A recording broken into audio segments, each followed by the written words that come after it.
In the sharpest statement since US President Donald Trump announced a 25% tariff on Indian goods from the 7th of August, along with an unspecified penalty for its defense and energy imports from Russia last week, New Delhi has now hit back, saying the targeting of India was unjustified and unreasonable, and the country would take all necessary measures to safeguard its national interests and economic security.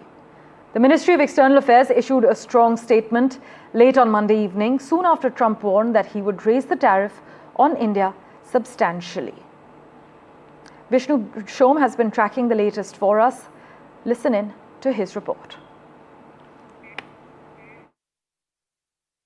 India's sharp counter to what the US president has had to say in terms of sanctions on India for the continued import of Russian oil over and above any tariffs which will be put in place by the United States is quite striking, because very rarely have we seen statements from the External Affairs Ministry which are as sharp as this, particularly against the United States. But given the fact that Donald Trump continues to pursue through social media his entire belief that India needs to be punished in a sense for what we continue to do with regard to the import of Russian oil, New Delhi has now said that there are clear double standards between what the United States, specifically Donald Trump, preaches in this case and what the United States actually does. They've also said that when it comes to the import of energy from Russia, Europe continues to do that, and they've come out with a document and statistics. I'm going to get into that in a moment, but what India says, and this is particularly significant, is that the targeting of India is unjustified and unreasonable. Like any major economy, India will take all measures to safeguard its national interests and economic security. But I think it's the specific points which point to the double standards of the United States which are relevant. Delhi points out that where the United States is concerned, it continues to import from Russia uranium hexafluoride for its nuclear industry, palladium for its EV industry, fertilizers as well as chemicals. And therefore the question is, then why are you targeting us?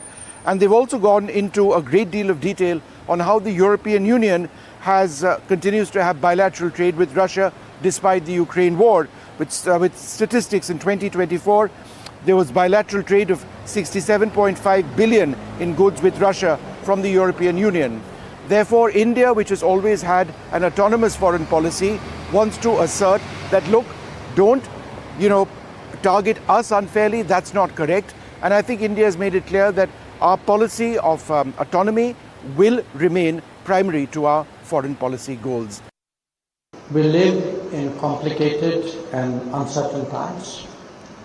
Our collective desire is to see a fair and representative global order, not one dominated by a few.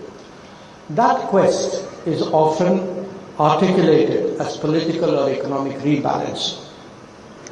But I want to say this to you: obtaining respect and ensuring dignity for societies can also be achieved through cultural prowess, especially through cultural prowess. In that context, traditions are of particular value because ultimately they define identity. We must be assured about what we are if we want to be confident about shaping the future.